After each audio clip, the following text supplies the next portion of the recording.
Әлемдік деңгейде қолда бар қордың көптігінен Бразилия, Қытай мен Нигерия ақштан сатып алатын бидай көлемін азайтты деп хабарлайды Bloomberg агенттігі. ақш бидайына сұраныс соңғы 20 жылда тым төмендеп кетті. Бұған доллардың қымбаттауы мен мал мен құстарға берілер қоректік заттардың құрамында америкалық фирмалар өндіретін жүгерінің көптігі себеп болды. Чикаголық фьючерстердегі бидай бағасы өткен айдың өзінде 18%-ға төмендеді. Ресей мен Аргентинада қала берді. Еуропада бидай бітік шығып, жиналған астықтың көлемі рекордтық деңгейге жетті. Осыдан кейін бұл нарықтағы ақштың үлесі айтарлықтай азайып сала берді. Бидай бағасының арзандауына ұн сатып алушылар ықпал етті деп түсіндіреді агенттік. Американың бидайы әлемнің сұранысын қанағаттандыратындай бұрынғыдай бәсекеге қабілетті емес. Өзге жеткізушілер тасымал шығынын қоса есептегенде бидайды арзан бағамен ұсынып жатқан кезде ақш алпауыт астық экспорттаушысы бола алмай отыр деп толықтырады автор.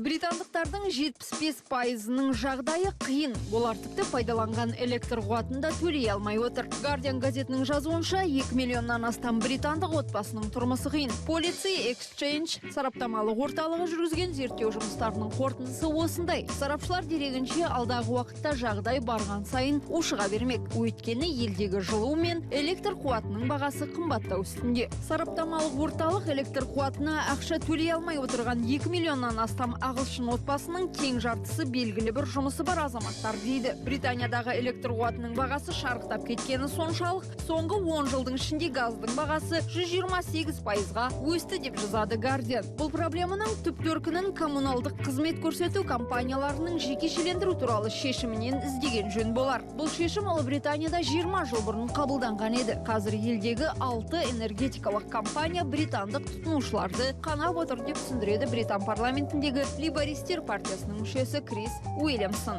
Парламент жүргізген зерттеулерге сүйенсек, 2010 жылдан бері Британиядағы тұрмысы төмен отбасылардың 10%-ның берешегі 2 есеге артқан көрінеді. Сарапшылар жағдайдың одан әрі ушығатынын айтып, тон пішуге кіріскен. Өйткені Ұлыбританияда қымбатшылық күшейіп кеткен. Рейтердің хабарлауынша, әскери қақтығыстардың кесірінен Ливия мұнай өндіруді тоқтатпақ. Елдің ұлттық мұнай корпорациясы қорғаныс министрлігін мұнай кеніштерін қаскөйлердің қастандығынан қорғауды сұрап отыр. Кенішке жасалған қарулы шабуылдардың жалғасуынан қорыққан мұндағы техникалық персонал қауіпсіз жерге қоныс аударуы мүмкін. Біз қызметкерлеріміздің қауіпсіздігін қамтамасыз ете алмай отырмыз. Мұнай кеніштерінде жүргізілер жұмыстар қазір аса қатерлі. Өйткені бұл жерде жұмысшылардың алаңсыз еңбек етуіне қажетті жағдай жасалмаған. Мұнай қондырғыларына қойылған күзетшілердің саны жеткіліксіз. Әрі шабуыл жасалған күнде де оларды қорғап қалалардай қауқары жоқ деп мәлімдеді ұлттық мұнай корпорациясы. Компания сонымен қатар қорғаныс министрлігін мұнай кеніштерін қаскөйлердің қастандығынан қорғап, вандализм әрекеттеріне жол бермеуге шақырды. ОПЕК-тің құрамындағы Ливия Африкадағы көмірсутегі шикізатына аса бай мемлекет саналады. 2011 жылдың ақпанында осы елде дүрбелең басталғанға дейін мұнда күн сайын 1,16 миллион баррель мұнай өндірілген еді. Ал былтыр бұл қарқын біраз төмендеп, тәулігіне небары 430 мың баррельге дейін азайды. Ал жыл басынан бері өндіріс көлемі 350 мың баррельге дейін қысқарды деп аяқтайды автор.